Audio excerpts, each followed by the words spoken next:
The Nobel Peace Prize for 2025.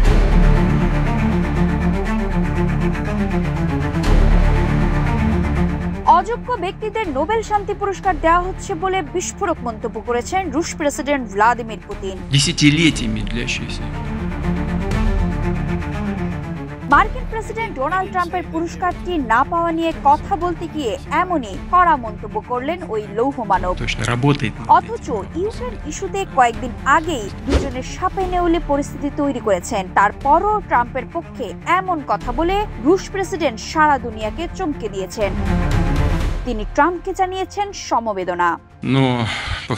দুদিন আগ পর্যন্ত ট্রাম্প বারবার বলে গেছেন তাকে নোবেল শান্তি পুরস্কার দেওয়া উচিত, কিন্তু নরওয়েজিয়ান নোবেল কমিটি তার ওইসব কথা কানেই তুলল না। বরং এই বছর তারা ভেনেজুয়েলার বিরোধী রাজনীতিবিদ মারিয়া করিনা মাচাদোকে পুরস্কারটির জন্য বেছে নিয়েছেন। বিষয়টি নিয়ে রাশিয়ান রাষ্ট্রপতি বলেছেন, কে নোবেল শান্তি পুরস্কার পাবে বা পাবে না তা ঠিক করে দেয়া তার কাজ নয়। তবে তিনি একটু কড়া ভাষায় বলেছেন, পুরস্কারটি দেওয়ার ব্যাপারে অতীতে কিছু অযোগ্য ব্যক্তিকে নির্বাচন করায় মূলত পুরস্কারটিকে অসম্মান করা হয়েছে।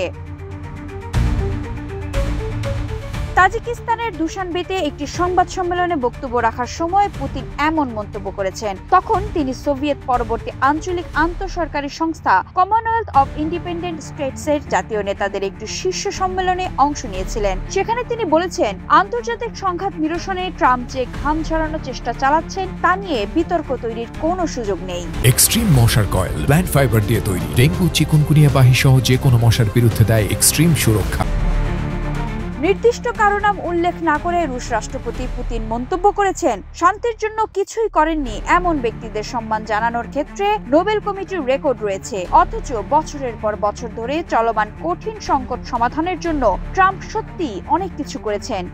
মধ্যপ্রাচ্যের সাম্প্রতিক মধ্যস্থতায় মার্কিন প্রেসিডেন্ট যদি তার সমস্ত লক্ষ্য অর্জন করেন, তাহলে তা একটি ঐতিহাসিক ব্যাপার হবে বলে মনে করেন পুতিন।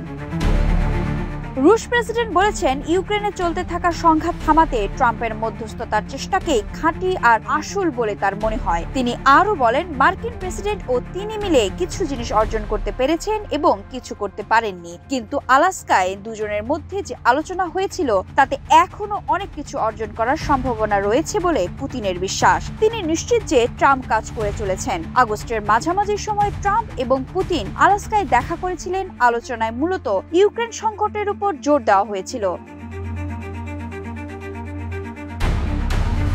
2025 সালের নোবেল শান্তি পুরস্কারের জন্য ট্রাম্পকে উপেক্ষা করা হয়েছে বলা হচ্ছে। জানুয়ারিতে দায়িত্ব নেয়ার পর থেকে তিনি বারবার দাবি করেছেন যে তিনি একাধিক আন্তর্জাতিক সংঘাত সমাধানের জন্য পুরস্কারটি অর্জন করার যোগ্যতা রাখেন, যার মধ্যে সম্প্রতি গাজায় সংঘাত রয়েছে। এবার পুরস্কারটি ভেনেজুয়েলার বিরোধী রাজনীতিবিদ মারিয়া করিনা মাচাদোকে দেওয়া হয়েছে, কিন্তু তার বিরুদ্ধে ভেনেজুয়েলান সরকার বিরোধী গোষ্ঠীগুলোর কাছে মার্কিন তহবিল স্থানান্তর করার অভিযোগ আছে। হোয়াইট হাউসের যোগাযোগ পরিচালক স্টিভেন চিউং এই খবরের প্রতিক্রিয়া জানিয়ে বলেছেন, নোবেল কমিটি প্রমাণ করেছে তারা শান্তির চেয়ে রাজনীতিকে বেশি গুরুত্ব দেয়। তিনি আরো বলেছেন, ট্রাম্প শান্তি চুক্তি, যুদ্ধের অবসান এবং জীবন বাঁচানোর কাজ চালিয়ে যাবেন।